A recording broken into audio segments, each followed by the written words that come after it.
Well, hello there. My name is Sometimes Heather and Apelskalsonai. Last time, I showed you a build for a mythic item, and today, I wanted to talk about something general that has to do with vampires, namely races. There are 10 playable races in ESO. Each race has their own strengths and weaknesses, and some fare better with the curse of vampirism than others. Let's cut. Each race has a dedicated skill line that gains experience faster. These are either weapon or armor skill lines. Each race also has a racial skill line filled with passives that favor their intended playstyle. And each race also gains a bonus toward maximum magicka, stamina, or health, and toward magicka, stamina, or health recovery. These bonuses should affect your weapon choices and also choice of preferred role. In solo PvE, this doesn't make a huge difference, granted, but if you do group content, you should really pay attention to these bonuses. Let's go through each race individually now and determine what would make them a good or not so good choice for a vampire. I think we'll start with the Altmeri Dominion and High Elves. The Altmer are most times seen as magicka-based characters. They gain a boost to magicka or stamina recovery, depending on which resource is highest, and a boost to weapon and spell damage. They also gain more experience on the Destruction Staff skill line, while receiving a slight experience gain to everything. I personally have enjoyed playing as a High Elf vampire. RCB is my go-to character when I need to venture into group dungeons with other people. The increased weapon and spell damage makes it really easy to build her into a semi-effective DD, so I would recommend High Elves for vampires. But they aren't my absolute favorite race. Wood Elves are stealthy and nimble. They gain an experience boost to the bow skill line and enjoy increased stamina and increased stamina recovery, along with a resistance to disease and poison. They also have a heightened stealth detection radius, and they enjoy an increase to physical and spell penetration.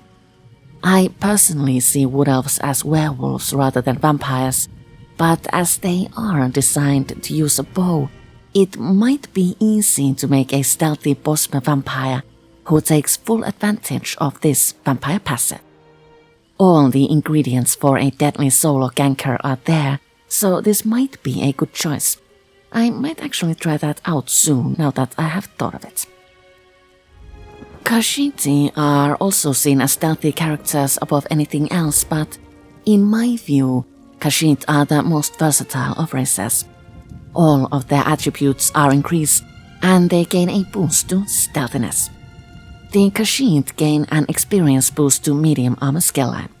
My Khajiit vampire works okay, but I feel I have chosen the wrong weapon for her. Something that would support stealthiness might be a better choice than Rochari's oversized sword.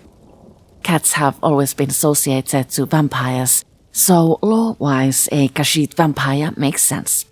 If you choose the right class and the correct weapon, that is. Moving on to the Daggerfall Covenant.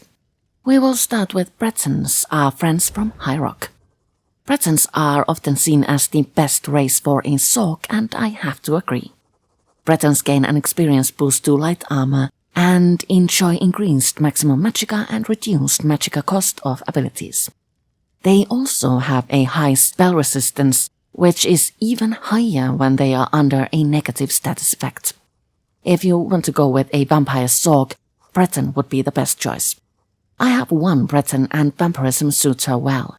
I feel that magicka-based characters are easier to drive as vampires, so to speak, so Breton is a good choice. Orcs tend to make excellent tanks.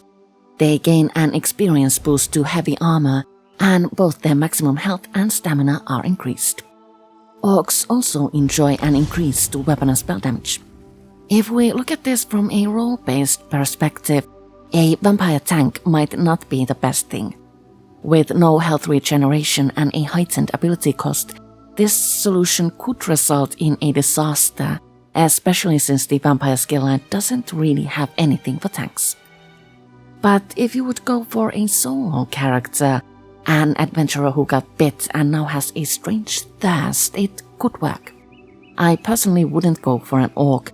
They're big and heavy and it's difficult to see them surprising anyone, which is kind of essential for a vampire. Redguards are among the few races I haven't really tried. Their experience boost goes to one hand and shield, which points toward game devs intending them to be played as tanks. Redguards enjoy a boost to maximum stamina. When they deal damage, they restore quite a bit of stamina, so they would make reliable tanks or two-handed damage dealers. The cost of Redguard's weapon abilities is lessened, and so is the effectiveness of snares. The ability to restore stamina alone makes Redguard an excellent choice for a vampire. I would try perhaps a dual-wield build for a Redguard vamp. We then come to the Ebonheart Pact. Let's start from Argonians. Our lizard friends gain an experience boost to the Restoration Staff skill line. They enjoy a boost to healing done and to maximum health. Argonians are resistant to disease and poison and also enjoy a boost to maximum magicka and stamina. Drinking a potion restores health, magicka and stamina. Argonians are also fast swimmers, which makes total sense. But does it make sense to turn one into a vampire? Argonians do make excellent healers, so a hybrid vampire might be a great choice here. Personally, I'm very iffy about Argonians. In Oblivion, Argonians are almost entirely immune to the vampire disease, so one of them becoming a vampire is not lore-friendly if you are a purist. In ESO, anything can go, and even an Argonian can catch the disease. I probably wouldn't choose to play as an Argonian vampire. It just clashes in my mind. The Dark Elves, denizens of the fiery shores of Vardenfell, gain a boost to experience earned toward dual-wield skill line. The Dunmer enjoy increased maximum magicka and stamina, a high flame resistance, and increased weapon and spell damage.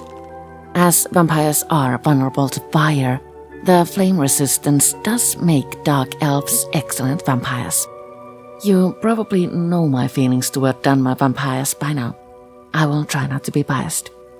Increased magicka and stamina help a lot when you are a vampire, and so does that boost to weapon and spell damage. I would totally recommend Dark Elves for vampires, even after years and years of playing as such. Nords are often seen as a race of warriors. They gain an experience boost to two-handed skill line and an increase to maximum health and stamina. Their physical and spell resistance is heightened, and they also enjoy a resistance to frost damage. Taking damage allows them to generate ultimate. I haven't really played as a Nord either, but I would imagine the lost adventurer who took a bite to the knee scenario would work here as well. I don't see Nords as particularly graceful or mythical, but perhaps a vampire can be a brute. And the neutral ones, Imperials. In order to unlock this race, you will need the Imperial edition of ESO. I don't have this, but let's still go over Imperials quickly. They gain an experience boost to one hand and shield skill line, their maximum health and stamina are increased, and all of their abilities cost less. The lowered ability cost alone makes Imperials excellent candidates for vampires, so I would recommend, if you already have the Imperial edition, that is. Overall, I would say that race doesn't make a huge difference when you play solo PvE.